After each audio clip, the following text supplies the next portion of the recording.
اور ان قربانیوں سے سیکھے اور اس آزادی کی اہمیت کا پھر آپ کو اندازہ ہوتا ہے کہ یہ ایسی ہمیں کہیں پلیٹ پہ رکھے آزادی نہیں مل گئی ہے، اس آزادی کے لیے بڑی جدوجہد کی ہے، لوگوں نے اپنے خون کے نذرانے دیے ہیں، تب ہم یہاں پر پہنچے ہیں۔ بالکل، تو یہ تو خیر ہوتی رہے گی بات، اور آج کا آغاز بھی ہم نے ایسے کیا، تو ذرا سا ملکی معاملات پر بھی اپڈیٹ رکھنا آپ کو ضروری ہے، سیاست میں کیا ہو رہا ہے، قانونی معاملات کس طرف جا رہے ہیں، یہ بھی جاننا ضروری ہے۔ تو سینئر تجزیہ کار منیب فاروق نے ہمیں جوائن کیا ہے۔ منیب، بہت شکریہ آپ نے ہمیں وقت دیا۔ سب سے پہلے یہ ایک اہم معاملہ جس کی بہت بات ہو رہی ہے، حکومت سپریم کورٹ میں ججز کی تعداد بڑھا رہی ہے، اب اس کی ٹائمنگ پر بڑے سوالات اٹھ رہے ہیں، اور اپوزیشن یعنی خاص طور پر پاکستان تحریک انصاف وہ یہ کہہ رہی ہے کہ یہ وہ تناظر ہے جب ایک فیصلہ آیا ریزرو سیٹس کا، تو اس فیصلے کو کہیں نہ کہیں چینج کرنے کی کوشش کی جا رہی ہے، میلافائڈی کے تحت یہ کچھ ہو رہا ہے، آپ کیا کہیں گے اس پر؟ بہت شکریہ۔ دیکھیں زہیب، بات یہ ہے کہ جو اپوزیشن کا اعتراض ہے وہ کوئی بھیجا نہیں ہے۔ حکومت پہلے بھی پینڈنسی کیسز کی تو ایسی رہی ہے، اب ججز کی تعداد بڑھانے کے حوالے سے جو سلسلہ شروع کیا حکومت نے، ٹھیک ہے آپ کہہ سکتے ہیں کہ جی پینڈنسی کا میٹر بھی ایک ہو سکتا ہے یا ایک ایشو ہو سکتا ہے، لیکن زیادہ مسئلہ یہ ہے کہ سپریم کورٹ کے اندر حکومت چاہتی ہے کہ ایک بیلنسنگ ایکٹ کریٹ ہو۔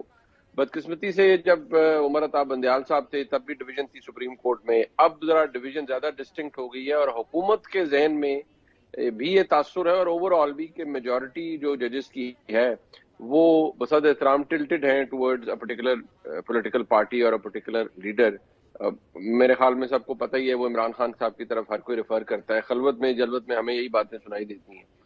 تو اب کوشش یہ کی جا رہی ہے کہ اتنے ججز اور لائے جائیں تاکہ اسٹرینتھ زیادہ ہو، سو دیٹ کہ ان کیس فل کورٹ بیٹھتا ہے یا اگر کچھ خاص کیسز کی نوعیت آتی ہے یا کچھ خاص معاملات سپریم کورٹ میں آتے ہیں تو ایٹ لیسٹ وہ آؤٹ کم نہ ہو جو کہ ابھی ریزرو نشستوں کے فیصلے کے اندر آیا۔ لہٰذا یہ ایک فیلڈنگ ہے جو حکومت کی طرف سے لگائی جا رہی ہے، ایک پریپریشن ہے جو حکومت کر رہی ہے۔ اب لیٹ سی یہ کس حد تک آگے بڑھ پاتا ہے، لیکن کیونکہ یہ آئینی ترمیم اٹ سیلف نہیں ہے، یہ ایک اسٹیٹوٹری لا ہے اور رولز تبدیل کر کے یا ان چیزوں کو تبدیل کر کے سمپل میجورٹی سے بھی کیا جا سکتا ہے۔ سو آئی تھنک یہ تو گورنمنٹ کرنے میں کامیاب ہو جائے گی۔ بالکل ٹھیک ہے سر، یہ بتائیں، خبریں گردش کر رہی ہیں کہ میاں نواز شریف تمام سیاسی جماعتوں سے رابطے کرنے کی کوشش کر رہے ہیں، وہ منتظر ہے اس چیز کے لیے، اس میں کتنی حقیقت ہے؟ دیکھیے، پہلی تو بات یہ ہے کہ اس تاثر کو خود پی ایم ایل این نے بالکل ظاہر کیا ہے کہ میاں نواز شریف صاحب کی ایسی کوئی خواہش ہے کہ ملک کے اندر سیاسی ڈائیلاگ سیاسی معنوں میں آگے بڑھایا جائے اور تمام لوگوں سے یا سٹیک ہولڈر سے بات کی جائے۔ کچھ خاص ایشوز کے حوالے سے ضرور میاں نواز شریف صاحب نے کہا ہے کہ ٹھیک ہے اگر بیلٹ ٹائٹننگ کرنی ہے، بجلی کے بلوں میں ریلیف دینی ہے تو ہر ایک کو بیلٹ ٹائٹ کرنا چاہیے، ہر ایک کو آپ حکومت کو چاہیے ہر ایک سے بات کرے، لیکن ان اٹ سیلف اس کو اس طرح سے لے لینا کہ عمران خان صاحب کی جماعت سے یا تحریک انصاف سے کوئی میننگ فل سیاسی ڈائیلاگ آگے بڑھایا جائے جس سے ملک میں سیاسی کشیدگی یا سیاسی عدم استحکام کم ہو، اس بات کو تو پی ایم ایل این کے بہت سے لوگوں نے ویہمنٹلی ڈینائی کیا ہے کہ نہ ہی ایسی کوئی خواہش میاں نواز شریف صاحب نے اس کا اظہار کیا ہے، نہ ہی ایسی کوئی نیت ہے جو پائی جاتی ہے، بلکہ تحریک انصاف کی طرف تو پی ایم ایل این کے اندر آپ کو ایک نارمل سٹانس ملے گا، ایک بڑا ہی سخت سٹانس ملے گا، ایک ریلیٹیولی سخت ملے گا۔ سو آپ کو ویریشن ہے پی ایم ایل این کے اندر، لیکن کبھی بھی کسی نے یہ نہیں کہا کہ جی صرف سیاسی ڈائیلاگ ان سے آگے بڑھایا جائے یا ان سے بھی بات۔ منیب، یہ کہے گا کہ 9 مئی کی تحقیقات میں بھی تیزی آ گئی ہے اور خبریں یہ گردش کر رہی ہے کہ پاکستان تحریک انصاف، اچھا سوال اس میں یہی ہے کہ کیا پاکستان تحریک انصاف اسٹیبلشمنٹ سے مذاکرات کی خواہاں ہے یا اسٹیبلشمنٹ پاکستان تحریک انصاف سے مذاکرات کرنا چاہتی ہے؟ صورتحال کیا ہے، آپ کا تجزیہ کیا کہتا ہے اس میں؟ دیکھیے، اسٹیبلشمنٹ تو فی الحال ان کا نہ ہی ضرورت ہے نہ ہی ان کی کوئی خواہش ہے کہ یہ ڈائیلاگ ہو تحریک انصاف سے۔ تحریک انصاف کے حوالے سے بدقسمتی سے ان کا سٹانس جو پہلے دن تھا 9 مئی سے گرد اور 9 مئی کے بعد آج بھی 1.25 سال گزرنے کے بعد اسی جگہ پر ہے، بلکہ زیادہ سخت ہو گیا ہے، اور فیض حمید صاحب کی گرفتاری کے بعد تو اب زیادہ اس بات کے امکانات ہیں کہ حالات کس طرف جا رہے ہیں اور کیا ہو رہا ہے۔ لہٰذا ڈائیلاگ تو آپ کو کہیں نظر نہیں آتا، حالات بہت زیادہ خراب نظر آ رہے ہیں اور نہ ہی اسٹیبلشمنٹ کوئی بات کرنا چاہ رہی ہے۔ اچھا، ایک طرف یہ حکومت کے جو معاملات معاشی طور پر پریشر بنتا جا رہا ہے حکومت پر، ایم کیو ایم اور پیپلز پارٹی کی طرف سے بھی، تو آپ کیا پوزیشن اس وقت مسلم لیگ نون کی حکومت کی دیکھ رہے ہیں آنے والے وقت میں، جب اتنا پریشر اور عوامی سطح پر لوگ مہنگائی کے بوجھ تلے یقینی طور پر دبے ہوئے ہیں؟ دیکھیے یہ جماعتیں بے شک جتنا مرضی شور مچا لیں یا جو کچھ بھی ہو، جب تک حکومت کے ساتھ اسٹیبلشمنٹ کھڑی ہے یہ حکومت تو قائم رہے گی۔ دوسری بات یہ ہے کہ معاشی لحاظ پر حکومت تو یہ بتا رہی ہے کہ معاشی اشاریے بڑے بہتر ہیں۔ کل وزیر خزانہ نے کہا کہ 2 ریٹنگ ایجنسیز نے پاکستان کی ریٹنگ کو اس میں کوئی امپروومنٹ مارک کی ہے، پلس گورنمنٹ کہہ رہی ہے کہ ہم نے انفلیشن کو after very long time single digit میں لے آئی ہیں۔ اس سے یہ نہیں کہ چیزیں سستی ہوئی ہیں لیکن چیزوں کے قیمت میں اضافے میں وہ کمی آئی ہے۔ سو گورنمنٹ تو یہ کہہ رہی ہے کہ ہماری سمت درست ہے اور ہم درست طرف جا رہے ہیں، لیکن یہ بات درست ہے آپ کی بھی کہ معاشی استحکام سیاسی استحکام کی وجود سے جڑا ہوا ہے، لیکن جس سٹیج پر آج ہم ہیں، جو سیاسی استحکام کی بات ہم کر رہے ہیں، بہت سے لوگوں کو یا بہت سے ایسی طاقتوں کو اب یہ میٹر ہی نہیں کرتا کہ سیاسی استحکام آنا چاہیے یا نہیں، یہ ان کا ہیڈک نہیں ہے۔ وہ سمجھتے ہیں کہ یہ ایسے نہیں آ سکتا یا خالی باتوں سے نہیں آ سکتا۔ سیاسی استحکام تو تبھی آئے گا جب تحریک انصاف کے اور اس طرح کی کھینچا تانی مسائل کم ہوں گے یا حالات بہتر ہوں گے، تو وہ تو ابھی ہونے نہیں جا رہے۔ لہٰذا اس بات کو اب قریب ڈس ریگارڈ کر دیا گیا ہے کہ ملک میں سیاسی استحکام فوری تھا۔ بالکل ٹھیک ہے۔ منیب یہ بتائیے گا، کیا آپ یہ ہائیبرڈ نظام لمبا چلتا ہوا دیکھ رہے ہیں؟ کیا کہیں گے؟ دیکھیے یہ ہائیبرڈ سسٹم نہیں ہے، یہ ہائیبرڈ کا پرو میکس ورژن ہے۔ ہائیبرڈ سسٹم تھا عمران خان صاحب کا دور، ہائیبرڈ پرو آیا PDM-1، اور جو آج ہے یہ ہائیبرڈ پرو میکس ورژن، یعنی کہ اس میں جو بلینڈ ہے وہ یہ ہے کہ اس میں بہت زیادہ انگریس ہے، پہلے بھی بہت تھی لیکن اب اس کے نئے طریقے ہیں۔ اب تو باقاعدہ طور پر اسٹیبلشمنٹ کی جانب سے اہم عہدوں کے اوپر بہت طاقتور لوگ موجود ہیں، جیسے وزیر داخلہ جناب محسن نقوی صاحب موجود ہیں، جیسے محمد اورنگزیب صاحب موجود ہیں۔ وہ خصوصاً PMLN کی مرضی سے تو نہیں بٹ اسٹیبلشمنٹ کی بیکنگ سے اس منصب پر موجود ہے۔ سو جب خاص طور پر طاقتور پوزیشنز کے اوپر طاقتور لوگوں کو بٹھایا جائے اور اسٹیبلشمنٹ کی پیٹرنیج ہو فار دا گڈ بٹھایا جائے کہ ملک بہتری کی طرف چلے، تو پھر اس نظام میں بہت زیادہ امپیکٹ آ جاتا ہے جو مقتدرہ ہے اس کا۔ لہٰذا یہ نظام ایسا ہی ہے اور لے گا۔ جی اچھا منیب، سردار اختر مینگل نے استعفیٰ دے دیا ہے اور یہ ایک کچھ ہلچل سی مچ گئی ہے، اور وہ یہ کہہ رہے ہیں ریزگنیشن تو انہوں نے دیا ہی، انہوں نے ریاستی اداروں پر، یہ جمہوری سسٹم پر انہوں نے عدم اعتماد کا اظہار کیا ہے۔ کتنا خطرناک ہے یہ ریاست کے لیے؟ بلوچستان کی صورتحال آپ کے سامنے ہے۔ دیکھیے وہ ان کا جو گلہ ہے وہ بالکل درست ہے، ان کی باتیں بھی اپنی جگہ درست ہیں۔ جب بات کرنے کی نہ دی جائے، جب بہت سی باتوں کو سینسر کر دیا جائے یا بہت سے معاملات لانگ سٹینڈنگ ہو ان کو ریزالو نہ کیا جائے تو پھر ایشوز ہوتے ہیں۔ لیکن ریاست کا مسئلہ بھی یہ ہے کہ اگر ہم صرف بلوچ مسنگ پرسنز کی بات کرتے ہیں، یقینی طور پر اس میں افیکٹڈ لوگ بھی ہوں گے، جینوئن کیسز بھی ہوں گے، لیکن یہ بھی فیکٹ ہے کہ بدقسمتی سے بلوچستان کے اندر بہت زیادہ ری گروپنگ ہوئی ہے دہشت گردوں کی، اور اس کا ذمہ بہت سے لوگوں کے اوپر ہے۔ اب ریاست یہ نہیں کر سکتی کہ اس گاپ کے اندر کے لیے سارے مسنگ پرسنز ہیں یا سارے معصوم لوگ ہیں اور ہاتھ پہ ہاتھ دھر کے بیٹھے، تو پھر تو وہی ہوگا جو کچھ دن پہلے بلوچستان کے اندر خون کی ہولی کھیلی گئی۔ تو لہٰذا بہت ساری کیسز کو، بہت سارے ایشوز کو ڈسٹنگوش کرنا پڑے گا ایک دوسرے سے۔ سردار اختر مینگل صاحب ایک قداور شخصیت ہے، ان کا پارلیمان میں ہونا بہت ضروری ہے، لیکن ان کا نظام پر سے اعتبار اٹھ جانا یہ کوئی نئی بات نہیں ہے۔ ان کے مسائل تو پہلے بھی تھے، عمران خان صاحب کے وقت میں، ان سے پہلے ان کے جب ان کے والد بزرگوار تھے اس وقت بھی، اور اب بھی ہیں، اور بدقسمتی حل نہیں ہوئے۔ جی بالکل ٹھیک ہے۔ منیب یہ بتائیے گا کہ میاں نواز شریف لنڈن جا رہے ہیں، اس کی ٹائمنگ آپ کیسے دیکھتے ہیں؟ It's not a perfect time to leave the country, but obviously جب صحت کی بات آتی ہے ان کا یہ بیسک حق ہے، مگر اس کی ٹائمنگ کو آپ کس طرح دیکھتے ہیں؟ دیکھیے میاں نواز شریف صاحب اپنی فری ول پر باہر جائیں گے اگر انہوں نے جانا ہے۔ ان کی جماعت کو اس سے کوئی فرق نہیں پڑتا کہ وہ باہر جا رہے ہیں یا نہیں، وہ باہر جائیں گے، اپنی مرضی سے واپس آئیں گے۔ فی الحال نہ ان کے جانے پہ کوئی پابندی ہے، نہ ان کے آنے پہ کوئی پابندی ہے، کیسز ان کے تمام ختم ہو چکے ہیں۔ فی الحال تو ایسا کچھ نہیں ہے کہ ان کے کسی سے حالات یا معاملات خراب ہوں۔ وہ دیکھ رہے ہیں. خاص طور پر ان کا فوکس ہے پنجاب کے اندر اپنی صاحبزادی کی حکومت کو اوورسی کر رہے ہیں. سو فی الحال تو میاں نواز شریف صاحب جائیں گے پیورلی اپنے لیجر کے لیے یا اپنے ہیلتھ ایشوز کے لیے, بیکاز ان کی اپنی ڈسکریشن ہوگی, کوئی اور اس کے اندر نہیں ہے. بالکل ٹھیک ہے. جی, تو سینئر تجزیہ کار منیب فاروق ہمارے ساتھ اور سیاسی معاملات پر ہمیں بتا رہے تھے کہ کیا پیش رفت کس طرف جا سکتی ہے ممکنہ طور پر ان کے تجزیے کے مطابق. بالکل. تو یہاں پر ہمیں ایک بریک لینی ہے, چھوٹی سی بریک لیتے ہیں, بریک کے بعد ہم واپس آتے ہیں اور مزید ٹاپکس بھی ہیں رائز اینڈ شائن میں, تو دیکھتے رہیے. بریک کے بعد we'll be right back.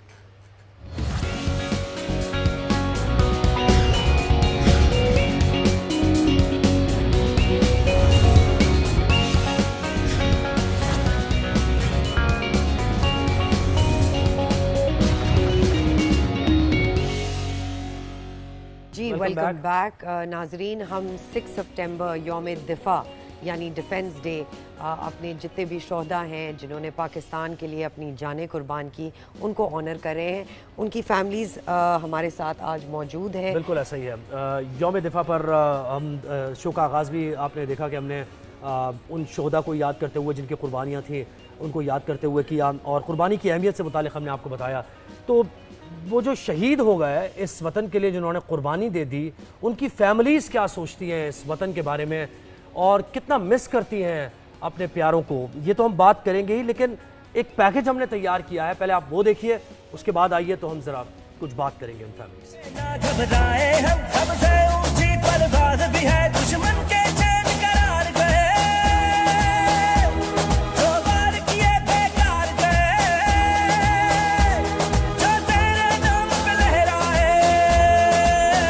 چھ ستمبر 1965 پاک و ہند کی تاریخ کا ناقابل فراموش معرکہ. 6 ستمبر حق و باطل کی جنگ کا دن. 6 ستمبر مسلم امہ کی فتح کا دن.